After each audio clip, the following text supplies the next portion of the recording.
ఉన్న బంగారాన్ని విడిపించి ఆ రోజు ఆన్లైన్ రేటుకే మేము కొంటాం. Sharma gold company.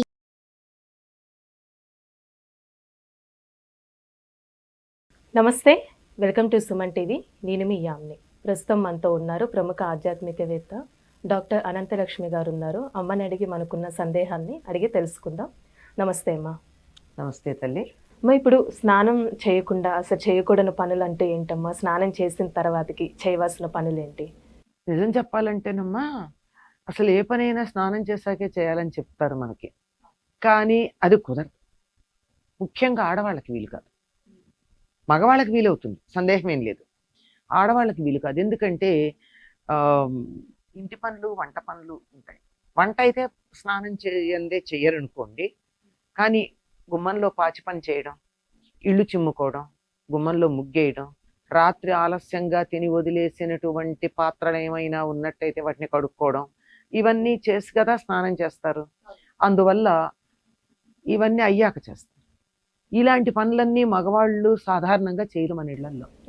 అండర్లైన్, సాధారణంగా చేసేవాళ్ళు ఉన్నారు. అందుకు నేను చెప్పడం, బంగారు తండ్రులు కొంతమంది ఉన్నారు, వాళ్ళు కూడా ఈ పనులన్నీ చేసేటటువంటి వాళ్ళు.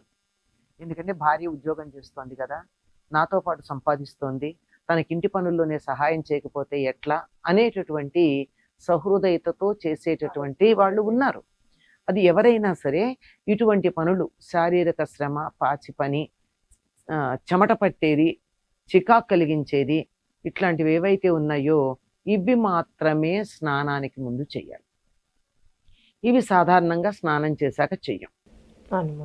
అందువల్ల ఇది తప్ప మిగిలిన ఏ పనులు స్నానం చేయకుండా చేయకూడదమ్మా. ఈ రోజుల్లో చాలామంది స్నానం చేయకుండా చేసే పని కాఫీనో టీనో తాగడం. వాస్తవంగా అది కూడా చేయకూడనటువంటి పని అని చెప్తారు, కానీ ఎందుకో ఎంతగా అలవాటైపోయిందంటే కాఫీ తాగాకే స్నానం చెయ్యాలి అనేటటువంటి ఒక నియమం, వేరే కొన్ని ఆరోగ్య కారణాలు కూడా అనుకోండి, వాటి వల్ల మనకు అలా అలవాటు అయిపోవడం జరిగింది. నిజానికి ఏదైనా సరే స్నానం చేసి చేయాల్సినటువంటి పనిగానే మనకి పెద్దలు చెప్పారు. మొట్టమొదటిది, ఏ విధంగా అయితే లేవంగానే పళ్ళు తోముకుంటామో, పళ్ళు తోముకుంటూనే కళ్ళు కూడా కడుక్కుంటాం కదా. ఇంకా నేను కొంతమందిని గమనించాను, ఇలా ముక్కులు చెవులు కూడా మొహం కడుక్కుంటూ కడిగేసుకుంటారు బ్రష్ చేసేటప్పుడు. చాలా ఆశ్చర్యం అనిపించింది. అంటే చిన్నపిల్లలకి చేస్తాం, అట్లాగే కాలకృత్యాలు తీర్చుకుంటాం కదా, దాంతో పాటుగానే పళ్ళు కళ్ళు కడుక్కున్నట్టే ఒళ్ళు కూడా కడుక్కునేటటువంటి స్నానం అనే ప్రక్రియ చేసిన తర్వాతే మిగిలిన పనులు ఏమన్నా చేయడం అన్నది సరైన పద్ధతిగా చెప్తారండి. పొయ్యి దగ్గరికి పూర్వకాలం వాళ్ళు స్నానం చేయకుండా వెళ్ళేవారు కాదు. ఇప్పుడు మన నిద్ర లేవంగానే ముందు స్టవ్ వెలిగించి దాని మీద పాలు డికాక్షన్ పెట్టప్పుడు పళ్ళు తోముకొచ్చి చేస్తున్నాం. ఇంకా కొంతమంది అయితే కుక్కర్ పెట్టెళ్ళి పళ్ళు తోముకొని వస్తారు, మరీ తెల్లారుదామని పిల్లల్ని పంపించేవాళ్ళు.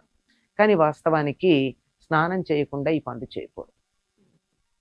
వంట పని, దేవుడికి చేయాల్సిన పని, ఇది మనకు చాలా ముఖ్యమైనది అనుకునేటటువంటి పని ఏవైతే ఉన్నాయో వీటిని ఎప్పుడూ కూడా స్నానం చేయకుండా చేయడం పద్ధతి కాదు.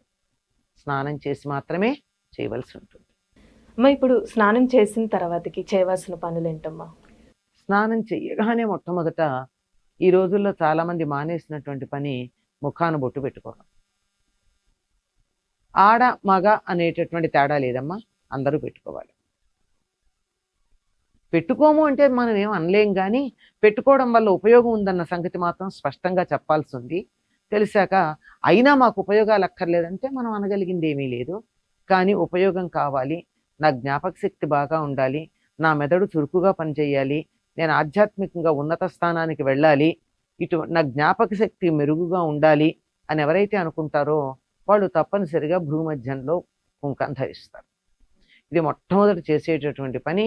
ఇంకా తరువాత వారి వారి పద్ధతులను బట్టి, అంటే సంధ్యావందనం చేసుకునేవారు, పూజలు చేసుకునేవాళ్ళు, స్తోత్రాలు చదువుకునేవాళ్ళు, రామకోటి రాసేవాళ్ళు, సద్గ్రంథ పఠనం చేసేవాళ్ళు, ఇలాంటి వాళ్ళ పనులు వాళ్ళు మొదలు పెట్టుకుంటూ ఉంటారు. ఇక వంట పని మొదలైనవన్నీ కూడా స్నానం చేయగానే చేయాలి. మొట్టమొదటి చేయాల్సింది ముఖాన బొట్టు పెట్టుకోవడం, ఆ తర్వాత మన ఇష్టదేవతని ఆరాధించుకోవడం, ఆ తరువాతే మిగిలిన పనులు ఏమన్నా చేయాలి. వంట పనులు ఆడవాళ్ళు అయితే వంట పనులు చేస్తారు, ఇంకా మనకి సమాజంలో పూర్తిగా మార్పు రాలేదు కదా. వంటిల్లు అదంతా ఆడవాళ్ళదే, వాళ్ళ మహాసామ్రాజ్యం.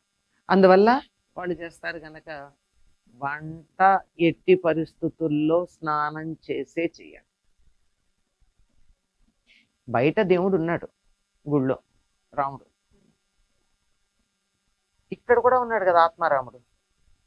ఆత్మారాముడిని ఎలా నిర్లక్ష్యం చేస్తాం? ఆయనకి ఏ విధంగా ఇలా శుచిగా లేనటువంటి ఒంటితో వండి పెడతాం కనుక అది కూడా శుచిగా ఉండవలసింది. సాధారణంగా చాలా మంది ఇళ్లల్లో పురుషులకి సంధ్యావందనం ఉంటుంది, స్నానం చేసిన వెంటనే చేసేస్తారు. నిజానికి అది సూర్యోదయ సమయంలో చేయాల్సింది గనక స్నానం ఎప్పుడు చేసినా ప్రాయశ్చిత్తం చెప్పుకునైనా సంధ్యావందనం చేస్తారు. స్త్రీలైతే స్తోత్ర పారాయణలు చేస్తూ ఉంటారు. స్నానం ఎందుకు చేస్తాము అంటే, రాత్రి మనం పడుకున్నప్పుడు మన శరీరంలో ఉండేటటువంటి రోమకూపాలలో నుండి ప్రతి రోమకూపం నుండి స్వేదం వస్తుంది, అంటే చెమట. అది ఎంతైనా చికాకు కదా. ఒక్కసారి స్నానం చేసినట్టయితే ఆ చికాకు పెట్టేటటువంటి ఆ చెమట లాంటిదంతా పోతుంది, పరిశుభ్రంగా ఉంటుంది. లేదంటే స్నానం చేయకుండా చేస్తే ఒళ్ళంతా చికాకే. హాయి మనకే తెలుస్తుంది, స్నానం చేస్తే హాయి ఉంటుంది. ఆ హాయిగా ఉన్నప్పుడే దీపం పెట్టుకోవడం, దాంతో పాటుగా మనకున్నటువంటి ఆ స్తోత్రాలు ఇవే. కూర్చుని పూజ చేయడం వేరే, స్తోత్రాలన్నీ చదువుకుంటూ వంట ఏర్పాట్లు కూడా స్నానం చేశాకే చేస్తారు కనుక ఇవన్నీ కూడా స్నానం చేసే చేయాలి. అందువల్ల అంటే స్నానం చేసి కూర్చున్నట్టయితే ధ్యానం బాగా కుదురుతుంది. దీనికి కారణం ఒక లండన్ యూనివర్సిటీలో యూరాలజీ డిపార్ట్మెంట్లో పనిచేసినటువంటి ఆయన చెప్పిన మాట. ఎందుకు అంటే, యూరాలజీ చదివేటప్పుడు వాళ్ళు రక్త ప్రసరణ, ద్రవ పదార్థాల యొక్క ప్రసరణ గురించి అంతా చదువుకుంటారు. అది అందులో భాగం అనమాట. వాళ్ళు చెప్పింది ఏమిటంటే, గోరువెచ్చని కానీ వేడి కానీ నీళ్లు స్నానం చేసినప్పుడు రోమకూపాలన్నీ విచ్చుకుంటాయి. లోపల ఈ కొద్దిగా ఉన్నటువంటి వేడికి శరీరంలో ఉన్నటువంటి రక్తనాళాలన్నీ కూడా ఇలా వెడల్పు అవుతాయి, సన్నగా ఉన్నవి. ఇంకా అవి కుంచుకోవడానికి సమయం పడుతుంది. ఆ లోపల గనక మనం ధ్యానం చేసినట్టయితే అది దేన్నైనా సరే లోపలికి గ్రహించటానికి సంసిద్ధంగా ఉంటుంది. ఎటువంటి దాన్నైనా గ్రహించగలదు.